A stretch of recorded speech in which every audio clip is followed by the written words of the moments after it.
આજે આપણે છે ને જે દૂધી ખમણીએ છે એ ખમણીથી જીરાપુરી બનાવવાના છીએ। તો હા દોસ્તો, એ ખમણીની મદદથી આપણે જીરાપુરી બનાવવાના છીએ। એ કઈ રીતે એ આપણે જાણી લેશું। અને આ જીરાપુરી છે ને એ મેંદાનો ઉપયોગ કર્યા વગર એટલે કે ઘઉંના લોટની જ બનાવવાના છીએ, તો પણ એકદમ સરસ ટેસ્ટી અને હેલ્ધી બનીને તૈયાર થશે। તો તેના માટે જો અહીંયા મેં એક મોટો કપ ભરીને ઘઉંનો લોટ લઈ લીધેલો છે। તેમાં મીઠું ઉમેરાઈ રહ્યું છે અને મરીનો પાવડર અને આખું જીરું મેં અગાઉથી એડ કરી દીધું હતું અને મોણ પણ નખાઈ ગયું છે। મોણ તમે અહીંયા છે ને મુઠ્ઠી પડે ને તેટલું આપણે દેવાનું છે। જો કંઈક આ રીતનું જોયું તમે। અને એટલે 3 ભાગનો આપણે ઘઉંનો લોટ એટલે કે રોટલીનો લોટ લેવાનો અને 1 ભાગનો આપણે સોજી એટલે કે રવો, સોજી યા રવો બેમાંથી એક આપણે એડ કરવાનો છે। તો તેનાથી આપણી જે પૂરી છે ને એકદમ સરસ ક્રિસ્પી બનશે, એટલે કે તળવી બહુ નહીં પડે। આ એકદમ સહેલી રીતે હું તમને બતાવવા જઈ રહી છું કે તળવામાંય હેલી પડે અને વણવામાંય હેલી પડે, એમ બધી રીતના હેલી પડે એ રીતના આપણે આજે પૂરી બનાવવાના છીએ। તો જુઓ અહીંયા થોડું થોડું પાણી એડ કરીને અહીંયા આપણો લોટ સરસ એવો બંધાઈ ગયો છે। આપણે જે નોર્મલ રસપૂરી સાથેની જે પૂરી બનાવીએ ને બસ તેટલો જ કઠણ બાંધવાનો છે, વધારે પડતો કઠણ નથી બાંધવાનો। અને અહીંયા થોડું તેલ એડ કરીને ફરીથી આપણે તેને જો આ રીતના કૂણવી લેશું લોટને। અને આને આપણે બિલકુલ રેસ્ટ આપવાની જરૂર નથી, ડાયરેક્ટ જ આપણે હમણાં પૂરી વણીશું। પણ જો આ રીતના 1 મિનિટ જેટલું આપણે લોટને હમાય ભાર દઈને કૂણવાનો, એટલે પૂરી છે ને એકદમ સરસ બને। જો હવે લોટ સરસ કૂણવાઈ ગયો છે તો તેને 2 ભાગમાં ડિવાઈડ કરી અને તેમાંથી જો આ રીતના એક જ સાઇઝના બધા લુવા છે એ આપણે કરી લેવાના છે। અને જો એક ગુંડલાને આપણે આ રીતના 2 હથેળી વચ્ચે રાખીને એકદમ રાઉન્ડ શેપ આપણે આપવાનો છે, એટલે એકદમ સરસ એવી આપણી પૂરી છે ને ગોળ બને। જો આ રીતની ખમણી બધાના ઘરમાં હોય જ છે, કોઈના ઘરે ચોરસ હોય, કોઈના ઘરે ગોળ હોય, પણ હોય તો ખરી જ।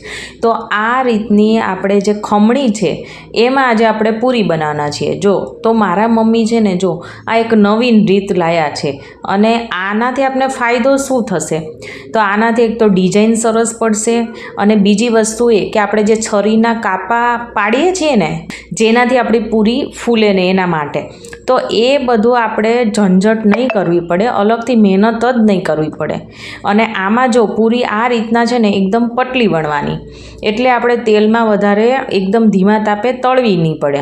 આને આપણે ફૂલ ગેસે જ તળવાની છે, એટલે જુઓ ને આજે પૂરી ફટાફટ બની જશે। જો અહીંયા તેલ પણ મેં મૂકી દીધેલું હતું અગાઉ અને તેલમાં આપણે લોટનો ટુકડો સેજ એડ કર્યો હતો અને ઉપર આવે છે તો એકદમ સરસ એવું તેલ ગરમ થઈ ગયું છે। અહીંયા આપણે ધીમા તાપે બિલકુલ તળવાની નથી, ફૂલ ગેસ ઉપર જ તળવાની છે અને લાઇટ ગોલ્ડન બ્રાઉન કલર આવી જાય ને ત્યાં સુધી આપણે પલટાવીને આને તળીશું। જો આપણે ધીમા તાપે તળીશું ને તો શું થશે કે આપણી જે પૂરી છે ને ક્રિસ્પી નહીં થાય, અને આપણે આ ઘઉંના લોટની હોય એટલે એ પૂરી થોડી ક્રિસ્પી હોય અને અંદરથી આમ નરમ હોય, તો એ રીતની હોય ને તો જ આપણને આ ભાવે। તો જો કંઈક આ રીતની જ આપણે તળવાની છે, તેને વધારે આપણે તળવાની પણ નથી। આપણે વળી આમાં છે ને ઘઉંનો લોટ છે અને સોજી છે, તો સોજી છે ને એ એકદમ ક્રિસ્પી ટેક્સચર આપે છે, તો આને બહુ આપણે એના કારણોસર બહુ તળવી નહીં પડે, ફટાફટ તળાઈ જાય છે। જુઓ અહીંયા આપણી પૂરી છે ને જો આવો લાઇટ ગોલ્ડન બ્રાઉન કલર આવી ગયો છે તો જારામાં આ રીતના કાઢી લેશું। તો કેટલી સરસ એવી આપણી પૂરી બની છે। તો આ રીતના બીજી બધી પૂરી છે એ પણ આપણે તળી લેશું। તો ફ્રેન્ડ્સ, આજે આપણે મેંદાના લોટનો ઉપયોગ કર્યા વગર અને ખમણીનો ઉપયોગ કરીને એકદમ નવી જ રીતે કોઈ પણ જાતની ઝંઝટ કર્યા વગર કે મહેનત કર્યા વગર આજે આપણે જીરાપુરી બનાવી છે અને ટેસ્ટમાં પણ એકદમ સરસ છે અને પચવામાં એકદમ સરળ છે અને હેલ્ધી પણ છે।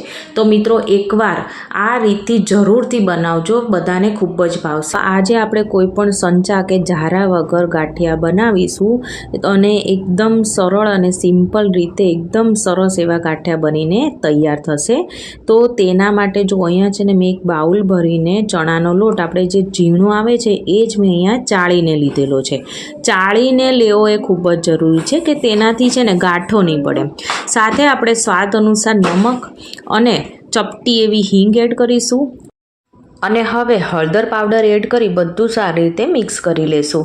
અને હવે આપણે નોર્મલ પાણી આ રીતના જો થોડું થોડું એડ કરતા જઈને આ રીતના આપણે મિક્સ કરતા જશું. તો થોડું થોડું પાણી એડ કરીને મિક્સ કરીશું કે જેથી કરીને ગાંઠા બિલકુલ નહીં પડે. અને અહીંયા જો બેટરની કન્સિસ્ટન્સી છે ને બહુ જાડી નહીં અને બહુ પાતળી નહીં, જો ચમચીમાં લેતા એક જ ધારમાં પડે છે, બસ તેવી જ આપણે રાખવાની છે. અને હવે આપણે છે ને જો આ રીતના પોલિથીન બધાના ઘરમાં હોય જ છે, તો અહીંયા છે ને મેં મીઠાની થેલી લીધેલી છે. તો ઉપરનો આપણે જે ભાગ છે ને એને આ રીતના કાતરથી કટ કરીએ. અને જે નીચે જો આ રીતના જે સાઈડનો ભાગ છે ને એને પણ આપણે દૂર કરીશું, પણ જે સિલાઈ છે ને એ કટ ના થવી જોઈએ, બસ એ વાતનું ધ્યાન રાખવાનું.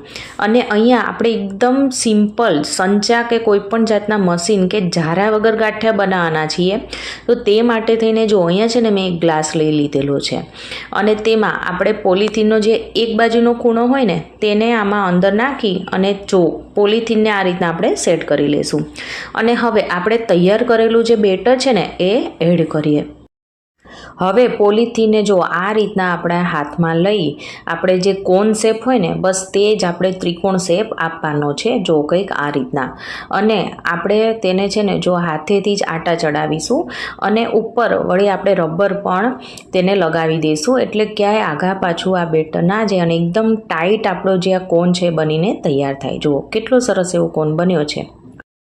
તેલ મેં પહેલેથી ગરમ કરવા માટે મૂકેલું છે અને અહીંયા આપણો કોન છે એમાં આપણે હવે કાતરથી કાણું પાડીશું. તો તમારે જેવા જાડા કે પાતળા ગાંઠિયા પાડવા હોય તો એ પ્રમાણે આપણે કાણું પાડીશું. તો મેં અહીંયા છે ને એકદમ મીડિયમ ગાંઠિયા આજે બનાવવાની છું, તો એકદમ મીડિયમ એવું કાણું પાડ્યું છે. જો અહીંયા આપણે એક વાસણ પાછળ આ રીતના આપણે જોઈ લેવાનું કે કઈ રીતના ગાંઠિયા તમારે રાખવા છે.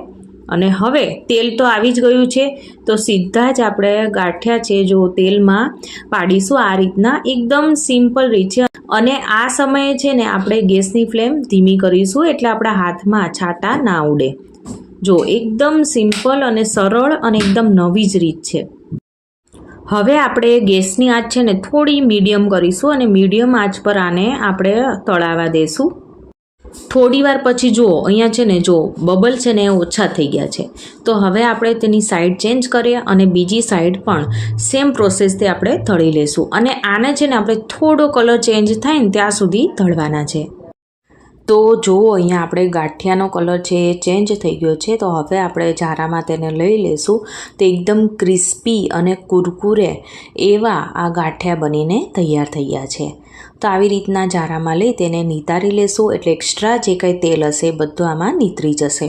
તો બસ આવી જ રીતના બીજા ગાંઠિયા પણ આપણે બનાવી લઈશું. તો ફ્રેન્ડ્સ આપણે ઘરના શુદ્ધ તેલમાં તળાયેલા ગાંઠિયા બનીને તૈયાર થઈ ગયા છે. તો તમે બાળકોને લંચ બોક્સમાં કે પછી આપણે સવારના નાસ્તામાં ચા સાથે પણ તમે નાસ્તા તરીકે આપી શકો છો અને સાંજે પણ તમે નો નાસ્તો કરીને ખાઈ શકો છો. તો હું તમને જો તોડીને પણ દેખાડું કેટલા સરસ એવા આપણા ગાંઠિયા છે, એકદમ ક્રન્ચી એવા બન્યા છે. તો જોતાં જ ખાવાનું મન થઈ જાય એટલા સરસ બન્યા છે. તો ફ્રેન્ડ્સ આને તમે 1 મહિના સુધી એરટાઇટ કન્ટેનરમાં સ્ટોર પણ કરી શકો છો. તો ફ્રેન્ડ્સ આજની મારી આ ગાંઠિયાની રેસીપી ગમી હોય તો મારી ચેનલને સબસ્ક્રાઈબ, લાઇક અને શેર કરવાનું ના ભૂલતા. તો આપણે ફરીવાર મળીશું એક નવા જ ઉપયોગી વિડીયો સાથે. Thank you for watching.